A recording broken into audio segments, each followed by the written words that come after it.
secret du verset, il engloutira la mort pour toujours. Ainsi, grâce à tous les nouveaux cerveaux qu'il prit, il s'éleva alors davantage, et Tebuna n'eut plus la possibilité de se coucher sur ses petits par le secret du Hashmal afin de les protéger des écorces, car Zahir-Ampin et Noukba s'étaient déjà élevés jusqu'à leur emplacement et ils n'étaient donc plus couchés. Mais revenons à Zahir-Ampin, car dans ces trois réceptacles de Gadlut se trouvait le Nefesh, le Rouak et la Neshama.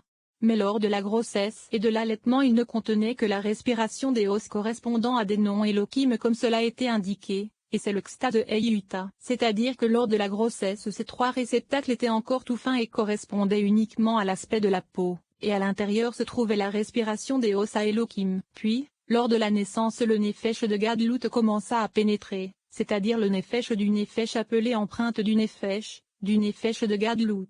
Et il acheva de pénétrer lors des 13 ans. Il se trouvait alors dans le réceptacle extérieur correspondant à la peau car il avait déjà grandi à son maximum. La respiration des os pénétra alors dans la peau extérieure, et ce Nefesh de Gadlut se divisa alors en Nefesh dans le réceptacle intérieur, en Rouak dans le réceptacle intermédiaire, et en Neshama dans le réceptacle intérieur. Et alors, autre version, ensuite, l'ensemble disparut dans le réceptacle extérieur uniquement, et le Rouak des 13 ans et un jour pénétra car l'image de Gadlut du dos à dos se trouvait déjà dans le secret du Rouak, et Da'at correspondait au Tzadi de Tselem comme cela nous a été expliqué. Ainsi, le Rouak pénétra peu à peu jusqu'à l'âge de 20 ans car c'est alors qu'il eut achevé de pénétrer dans son réceptacle intermédiaire. Ainsi, la Hashama commença à pénétrer dans le réceptacle intérieur. C'est donc le jour où les cerveaux disparurent que l'empreinte dont nous avons parlé resta. C'est pourquoi c'est grâce à sa force que les réceptacles purent rester grands. Et au cours de la nuit, même cette empreinte qui correspond au Nefesh de Gadlut disparaît. Il ne reste donc que l'aspect de l'allaitement et la respiration des os. Et les forces extérieures peuvent se nourrir. Ils n'ont donc pas besoin de rester dos à dos car dans leur intériorité ne se trouve pas de grande lumière de laquelle les forces extérieures pourraient se nourrir. C'est pourquoi il n'y a aucune crainte que les forces extérieures se nourrissent de l'arrière si les premiers cerveaux de Gadlut ne se trouvent pas en leur sein, car sinon ils doivent se retourner dos à dos. Troisième paragraphe. En ce qui concerne la peau qui est le vêtement de Zahir-Ampin, il est possible qu'il y ait également trois aspects de vêtements comme dans le cas des réceptacles. Cependant, il me semble qu'il n'existe en réalité que deux vêtements, un correspondant à la lumière, et un correspondant au poil, par le secret de l'expression manteau de poil. Grâce à cela tu comprendras comment les écorces se nourrissent des poils et sont appelées tempêtes selon leur nom. Et leur correspondent deux autres vêtements issus des mitzvot.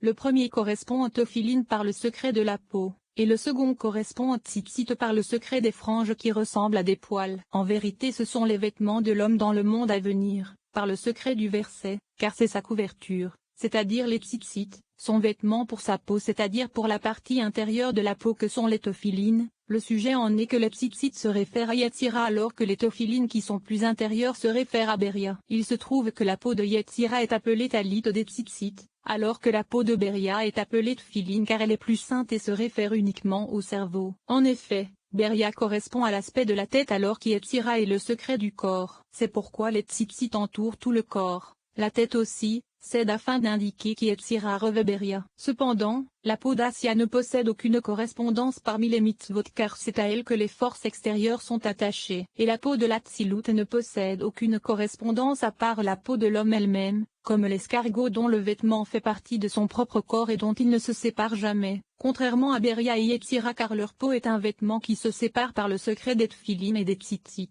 Cependant, en ce qui concerne Assia même dans les réceptacles eux-mêmes il y a attachement par le secret de l'expression vomissement abject, du verset il fera ses besoins et se lavera les mains, et du verset dehors.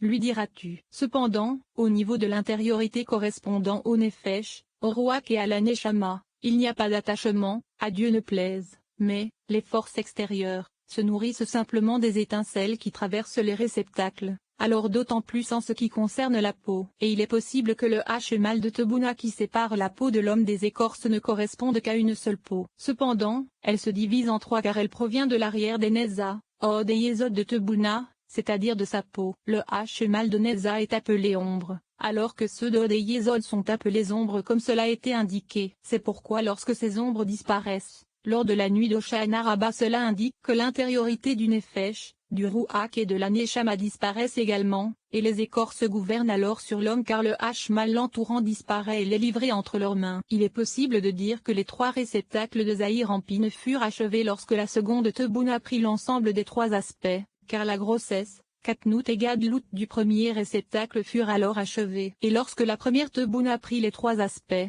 alors la grossesse, Katnout et Gadlout du second réceptacle furent achevés. Et lorsque Bina il y a pris les trois aspects, ce furent la grossesse, Katnout et Gadlout du réceptacle intérieur qui furent achevés. C'est pourquoi tu verras que la Da'at du réceptacle intérieur de Zahir Ampine se trouve précisément dans les Da'at d'Ima et Abba, et leur correspondent trois Hashemalim qui sont les trois vêtements du Nefesh, du Ruach et de la Neshama dont il est question dans le Zohar sur la Paracha au Hajakel. Le premier se trouve dans le jardin d'Éden terrestre pour le Nefesh, le second parmi les anges pour le Ruach, et le troisième dans le trône pour la Neshama. C'est ce qui est expliqué dans la Paracha Yitro, Daf 78, à propos de Jacob qui sortit du Hashmal intérieur, c'est-à-dire que c'est de l'intérieur du Hashmal que les étincelles de lumière des cerveaux de Zahir Ampine provenant d'Abba sortirent vers Jacob, et ce sont les Assadim et les Jevurot. Les Assadim furent prises par Uriel et les Geburot par Nuriel, et c'est en correspondance avec eux que Jacob, époux de Léa appelé mesure de mes jours, les prit. Essai, Jacob était un homme simple. Il existe un accouplement extérieur qui correspond à une goutte matérielle des réceptacles, ces derniers contenant donc l'empreinte du Nefesh de Gadlout qui est le Ruach qu'il laissa en elle, et c'est elle qui élève ses eaux féminines de l'extériorité. Cependant, lorsque la goutte de l'intériorité de la Neshama descend également, Zahir Ampine doit alors lui-même élever les eaux féminines, car lors de l'accouplement de l'extériorité qui correspond au réceptacle il est impossible que leurs eaux féminines s'élèvent si ce n'est par la force de l'intériorité elle-même. Cependant, il ne s'agit que de l'empreinte appelée Ruach qu'il laissa en elle, c'est-à-dire le Nefesh de Gadlout de l'intériorité. Mais dans le cas de Zahir Ampine et Noukba, ils sont le principe et la racine de ce Ruach, et ils sont plus grands que lui car ce Ruach reste avec les racines des Neshamot créées qui s'en revêtirent, alors que Zahir Ampine et Noukba sont la divinité, et lors de leur enfantement ils prirent leur part de ce Ruach qui les avait atteints. Comprends bien cela. Ainsi, il a été expliqué ailleurs que Zahir Ampine descendit et que les aspects de ces réceptacles se revêtirent de Beria,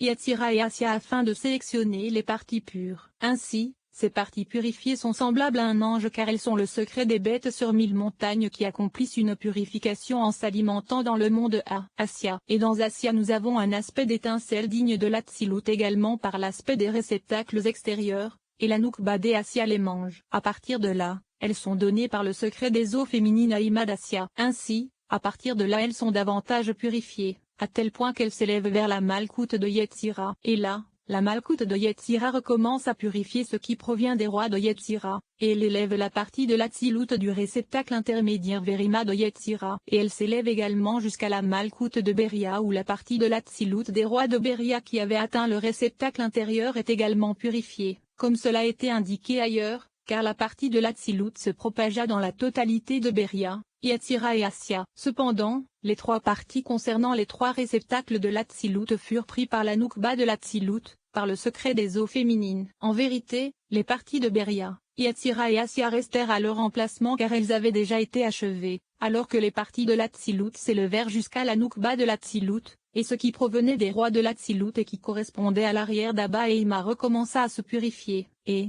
Noukba, éleva les eaux féminines jusqu'à Ima. Ainsi, Ima fut davantage réparée et elle eut alors en elle la force de faire descendre de nouveaux cerveaux vers Zahir Ampine et Noukba grâce à ses eaux féminines. Ils furent ainsi fixés à cet endroit. Et alors, Ima les donna à Zahir Ampine et Noukba qui avaient été réparés. Il se trouve que dans chaque parsouff de chaque monde nous avons un accouplement spécifique permettant de réparer les eaux féminines à tous les niveaux où elles s'élèvent. Ainsi, tout comme il existe des écorces entre les réceptacles de la ligne droite et les environnantes, de même il en existe entre les réceptacles des sphères et les environnantes extérieures se trouvant au-dessus de l'ensemble. Et il est possible de dire que toutes les écorces se trouvent en ligne droite. Cependant il semble, comme cela a été expliqué, autre version, il semble que ce qu'il est expliqué c'est, que la ligne droite est le Ruach alors que les sphères sont le Nefesh. Ainsi, l'intériorité se divise en deux, un Elohim et un tétragramme, l'un correspondant aux étincelles et l'autre aux lumières. Et dans l'allaitement nous avons trois aspects des réceptacles et trois aspects de la peau, sauf qu'ils sont fins et ne sont pas achevés. Ainsi, Leur vitalité provient des étincelles d'Elohim, c'est-à-dire de l'intériorité correspondant à ce moment. Et après que les réceptacles et la peau eurent grandi, l'intériorité d'Elohim sortit jusqu'au niveau de la peau. Cependant, l'intériorité du tétragramme resta dans les 3 réceptacles comme cela était indiqué, et il y eut alors coupure. Ainsi, la moitié de la peau fut donnée à Noukba,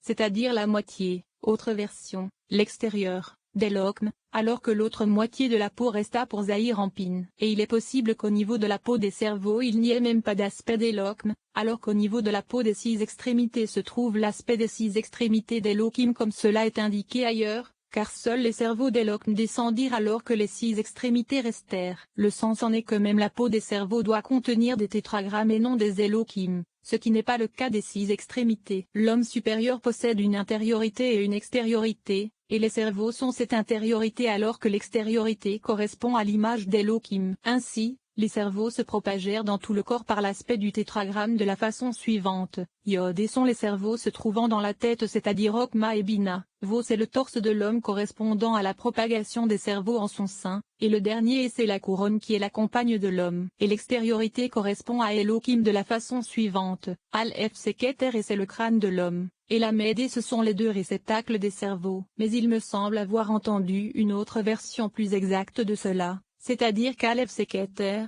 la Med les 3 cerveaux, et les 5 extrémités allant des Z jusqu'à Od. Puis, Yod c'est Yesod c'est-à-dire le petit Yod comme nous le savons. Et le même c'est Malkout qui est la couronne ou sa compagne. Et c'est le secret du verset, l'Éternel Elohim forma l'homme, car ce sont 2 Yetzira, une provenant du tétragramme et une d'Elohim. Et c'est, Elohim créa l'homme à son image, c'est-à-dire l'image du veau qui est Zahir Ampin désigné par le tétragramme, à l'image d'Elohim en correspondant avec le nom Elohim. Et le sujet de la peau est le secret de l'écorce superficielle appelée mal. Or c'est en son sein que se trouve une très fine lumière de sainteté qui est le secret du veau appelé peau. Ainsi, la peau de l'homme est elle-même le secret de l'écorce qui recouvre tout et qui n'apparut pas tant que le firmament ne se fut propagé. Car lorsqu'il y avait encore la lumière et les eaux, l'écorce ne s'était pas encore révélée tant qu'elle ne se fût figée pour devenir le firmament. En effet, c'est seulement à cet instant que l'écorce apparut. Ainsi, la lettre Vau est appelée firmament, c'est pourquoi elle fut placée entre les lettres du mot Ra pour donner or. C'est le secret de ce que nos maîtres de mémoire bénis ont dit,